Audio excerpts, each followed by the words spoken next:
a wrap up. Didn't really read 25 books. I read some books and then I also read it with the audiobook, and sometimes I just read the book and not the audiobook at the same time. So it's a little less than 25, but it's still a lot more. Still a lot. Tony's Girl. Okay, actually, no. Like last time, I will do an introduction, show you the collage of the books I read, and then I'll talk about the books, and at the end of the video, I'll also do another collage of the books I read this month. Again, I won't talk about two books in specific, because, actually maybe three. Yeah, I think I'll do three books in specific, because I want to describe them more. I want to talk to them in the group. Also because I like talking about the books I read in the group. I also will talk about the shows I've been watching. I've been watching one show, so I'll talk about that one. So yeah, let's get started.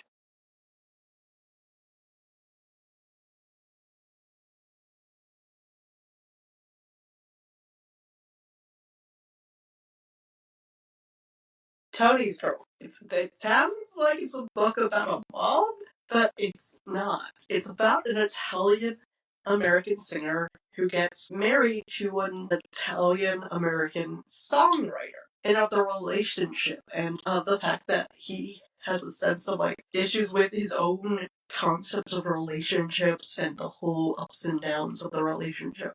Although it's never like a marriage, there's like a divorce happening and whatnot, and the fact that she has to give up her chance of being a songwriter to like support her husband, who is this really famous singer. It's really interesting. I don't like the fact that it's called Tony's Girl because of the ending. Because in the end, I can't remember her name because like we're just given Tony's Girl as the title. I would have loved if it was her name. In the end, she still is the only girl for him, the only person that he can honestly self-respect and see as a partner equal. And so that makes it super depressing, like the fact that he betrays her trust. You're Not Supposed to Die Tonight is another one that I read this month. It's about a girl who is super into horror movies and works for a summer camp where they remake the horror movie, except closing day, because of complications, they have to close the camp one day earlier. And there's something haunting them. I wasn't a big fan of it. I'm going to be honest. It's the writing style this author has that I don't like. I read Cinderella's Dead. Cinderella's Dead or something like that, and I just didn't like the characters. I thought getting in that was like the debut book, like maybe like the group, but like the demon's choice. First and foremost, the demon they choose, which I know about the demon because of what is it though? Devil Tonight. There's that one movie about the same demon showing up, except he's not a demon. He's technically like a god who is like has cult leaders with like celebrities and stuff. It's an interesting, weird secret society that's not really a secret, but it's like people don't really believe it. And the fact that this demon god isn't like said his name, and also like the ritual they do doesn't seem to follow the actual like mythology of this creature, is kind of disappointing. Uh, but yeah, it was fine. It's just like not my personal. I don't personally like reading books with this kind of character. The Unmothering. Oh my god. The fact that I decided to read this book because human baby is born from a horse. That's it. That's all I'm gonna give you. It follows a reporter who has just dealt with the loss of her husband and finds out this little town in the middle of nowhere has this news of a boy having a baby, that the baby was born from this horse. And it is crazy. It's as crazy as you think. But it's also about women's rights to choose. And also how, without a community support, women themselves will support other women. But they have to do it in secret. And that kind of shame and all that stuff. It's really an interesting read. Readers Come Home is an interesting fictional read, which is a weird thing to say because I've been reading a lot of fiction before that, and then like talking about a non-fiction book I read. I've read a couple of non-fiction books and things that the month of May. Readers Come Home is about the brain structure for people who read and the fact of reading digitally and how we could prevent the loss of focus and also not allow illiteracy to really be formed. Even myself, who I love to read fanfics, and so I have to read fanfics on a digital screen, will notice that I sometimes will start skimming it because it's easier to do that with a digital book. And so, but because I like to read fanfics, I have to remind myself to read and not scan it. So it's super interesting.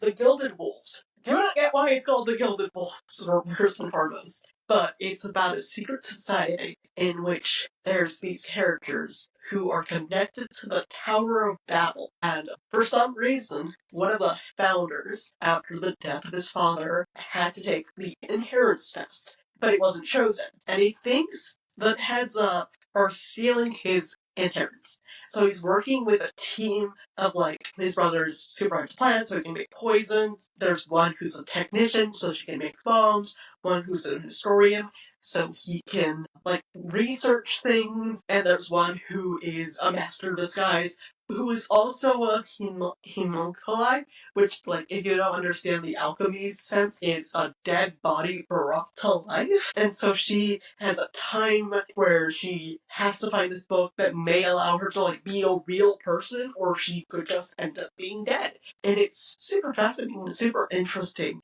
this world concept of it. It's very complicated, which kind of is its only problem. I feel it went too quickly, which is a strange thing to say when it's 400 something pages long. But I feel that we didn't get enough time to really understand the complexity of the world, but at the same time we're giving way too much of other subjects. So it's interesting. I enjoyed it. Buckshot and Bone Dust. Yeah, I finally read it. I've been wanting to read this book for another book club. I wanted to read this. And it's as good as people have told me. It's so sweet and adorable. It's about a half-orc who gets injured after going into a party and fighting a monster and ends up in this small little town, and how she connects with people around this town, and how she makes friendships, and she learns the amazing passion and experience of reading a book. So yeah. Rosemary's Baby. Yes, I read Rosemary's Baby. It's been on my I need to read this book, but I hadn't given myself the opportunity to read it.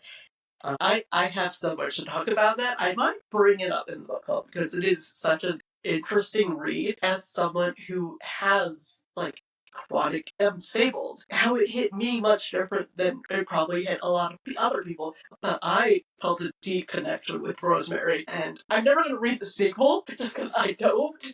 I think the ending is perfect the way it is, and I do not understand why they had to make a sequel to Rosemary's Baby. And it does make me want to read Stanford's Wives, but I will never read the sequel. That's the only real thing I want to talk about in Rosemary's Baby, is I will never read the sequel. I'm sorry. So, the problem I had with The Gilded Wolves is not the problem I have with A Taste of Golden Iron, which is strange because it's politically much more complicated than Gilded Wolves. But for some reason, I adore the complication of A Taste of Golden Iron because it's about this main character who has anxiety and he has several anxiety disorders, which he thinks of himself as a coward for it. And his sister is the leader of the royal family, they're from royal bloodline. But his sister is the main head one of this country. And so his sister has just given birth. And so there's a lot of people in play who are expecting him to betray his system. And so there's a lot of people who are already ready to call him a traitor. And so he wants to find out where this information is coming from. He wants to find out why people think he's a traitor. But by doing so, he ends up making spies for himself and making himself look more like a traitor. Which is the weirdest thing ever. It's catch 2020. And so you're okay, that's complicated. And then there's counterfeits of gold coins, and the only reason he knows that is because he has magic touch, where he can literally feel if a coin is counterfeit because he can tell the exact percentage of iron and gold, which is why it's a taste of iron and it's a taste of gold and iron. It's because when he touches them, he can literally taste the percentage of gold and iron, and it's really fascinating. After a complicated thing, a lot of people think he's a traitor, so he has to have a bodyguard that he didn't choose to watch over him to make sure he isn't going to betray the royal family. But it's super fascinating. Of course, he falls in love with the guard. The guards are super fascinating because they're like highly educated in a time period where books aren't around. And also he writes of the books. Like people get the copy and he's the guy that like makes the copies for libraries and something like that. That's super cool. So I love him. It's an interesting book. The Adherents of Divina is the adherents of this woman who has escaped. What is it? I know it's not Mexico. It's a Latin American country, but it's not Mexico. Veracruz, which is super fascinating and interesting. I think it's Veracruz. She escaped the country and has like made her own life and yada yada. She's a bastard, so being a Catholic country, she wasn't treated really well, and then her mother got married to a man, and so she was basically treated like Cinderella. And so she leaves and she does a lot of things and like steals a lot of things as a surviving thing. And so as she's dying, she turns into a tree. And you're like, oh, that's kind of complicated. But she gives seeds to every single one of the people she wants to give an inheritance to. And those people who plant the seeds get magical powers, and those who don't die horrible deaths. And it's about like family generational trauma and like magic realism, and it's also about broken promises. It's a really interesting book. How to Change is a self-help book on how to change habits. It's really well written, and it's not done in a way that makes kind of that change overwhelming.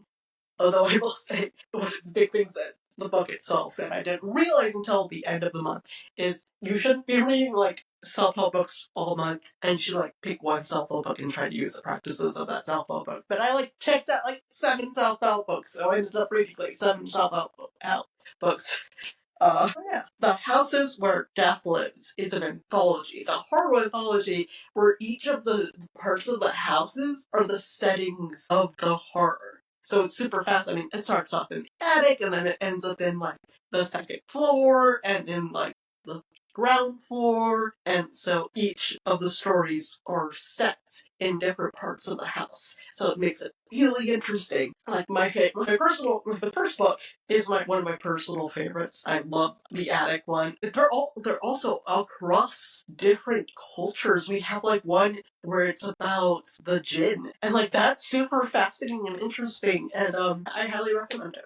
So the sequel to Bookstores and Bodas, Legends and Lattes. I also read this book this month. V decides to open a latte in a little town that has never heard the word cafe, and she ends up falling in love with a kind of demon. I thought she was a tiefling, but no, she's a succubus, and it's just them building a coffee shop and building community. It's really sweet and adorable. I read The Radium Girls, which I talked about. It's so fascinating reading wits with the Radium Girl, because it is kind of like in Wit, she kind of does like feel the effects of radiation poisoning and the effects of radiation, but she chooses to get that, and she has the support and the help to like recover from the side effects of this as they're trying to beat this cancer. But in Radium Girls, they're just doing a job that gets paid better than everywhere else in town, and that same job slowly kills. And it's like the most devastating, heartbreaking book to hear as they're describing how like they touch their jaw and the jaw collapses, and it's like,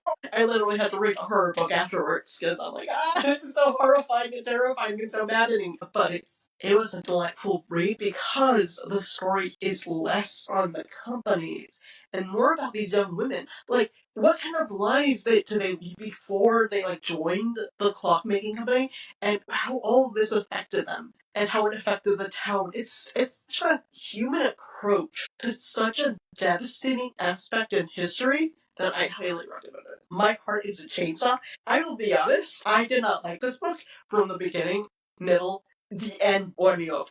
Because it's about this girl who's super into horror, and she's waiting for a slasher to come into her town and change her town. And I'm like, I get she's angry, but I don't get why. Like, she's not being honest about something towards us, the reader. And the end happens, and we get that opening, and it's like, oh my gosh, I get it so much. So yeah. I read The Companion. which I will talk about that in the book club, because the companion is terrifyingly good. That's kind of all I want to say about it. It's so good. It's just so good. That's terrifying. A Marvelous Light is about kind of magic of ministry thing where, whoops, paper done wrong, a non-magical person is now knows about magic. And there's a contract that apparently can control everyone who has magic or may have been the thing that gave everyone magic, but nobody knows what it is. And so the rookie and the veteran have to work together to find this contract, as the rookie also gets cursed and also has an extreme amount of pain, but also can now see the future. And the veteran is someone who, well, can do magic, is kind of the weakest in his family to do magic, so it's super fascinating and super interesting. There's a lot of books the veteran, like, he doesn't know something, he reads it. And there's a joke on Tumblr a long time ago that the perfect witch would be a librarian, because someone else would be like, you can't do that. It's like, yeah, you can. Like, where did you find that? I read it in a book, and the veteran is basically that. It's like, I can do a magic spell that. I was like, how can you do that? I read it in a book. And like, so he literally invents a truth spell. It's the weirdest, the most funniest thing. Because he's like, one of the bad guys is like, how can I believe you? And he's like, and the rookie's like, what if we make a truth spell? It's like, oh, truth spells can never be, you can't make a truth spell. And the veteran is like, actually you can. And he's like, what do you mean you can make a truth spell? Like, yeah, well, I've been reading these books and I've been using, if you use this and this and this and this and this, you can make a truth spell. And I'm like, why would you do that? Why would you, like, tell the bad guy that you could do a truth spell?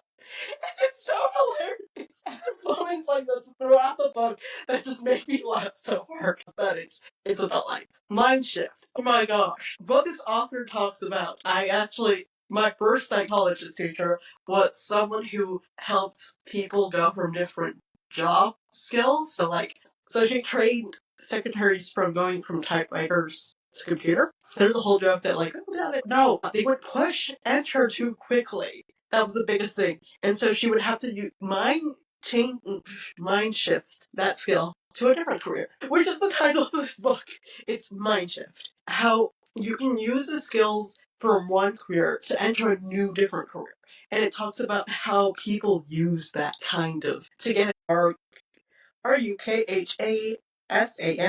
It's about a Muslim girl who comes out as lesbian, and her parents don't agree with it. And they go back to their home country and they basically try to get her in an arranged marriage. And it's devastating and heartbreaking, that whole, like, not supportive family and whatnot, and it's super fascinating and super interesting, but it's very realistic, and it's kind of shocking that this book was published by Scholastic. Like, I heard Scholastic on the audiobook, and I'm like, what this book was published by Scholastics? Because it talks about, like, really adult issues in really direct ways that I wouldn't, like, believe that a Scholastic book would do. I'm glad that it does it. Three Ordinary Girls is about these girls who were in communist movements in Netherlands during the Nazi occupation, and everything they did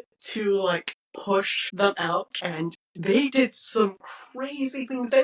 Some of these girls were trained to be assassins. I want to talk more about it because it's super fascinating. Especially after the war, how they didn't want to give credit to these women because they were communists. Like, there's a whole thing where, like, they wanted to do a parade, and the communist movement literally was trying to do a parade for the communist movements, and they were arrested. There's, like, aspects of these books, these women, that are super fascinating to me.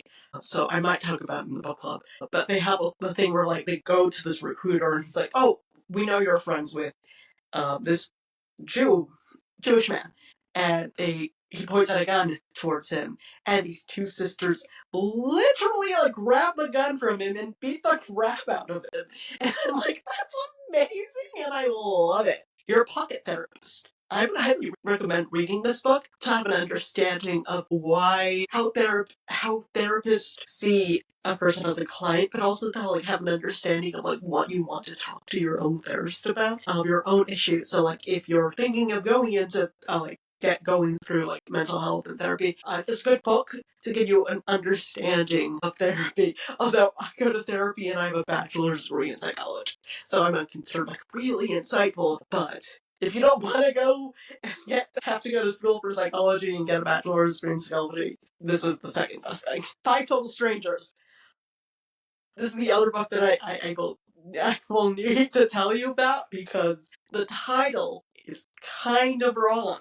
It is not Five Total Strangers, and that makes it even creepier. Now, Conjures. It's about a coven of witches who are trying to find the murder of one of their members. And it's told through the past and present, and it's super fascinating. And it also is kind of like infuriating as someone who is a practicing witch that like, no, none of this is kind of realistic. None of this really is like, doesn't feel true to paganism or Wiccan or witchcraft. Because, like, I'm not a pagan witch, I'm not a Wiccan witch, technically I'm kind of a pagan witch, but I'm not a Wiccan witch, and I'm not into, like, the real big aspects of it. I'm an erratic witch. I do my own thing, and I work with my gods and stuff. I'm a house witch, kind of crafty witch, so my type of practicing magic isn't the same as their practicing magic, but it's not realistic. And I get it. A big aspect of the storytelling is the fact that it's unrealistic, that there's like something more they're messing with things they shouldn't be messing with, but it's problematic for me as someone who practices witchcraft. Yeah, can't wait to talk to you guys about these books. See you then. Bye!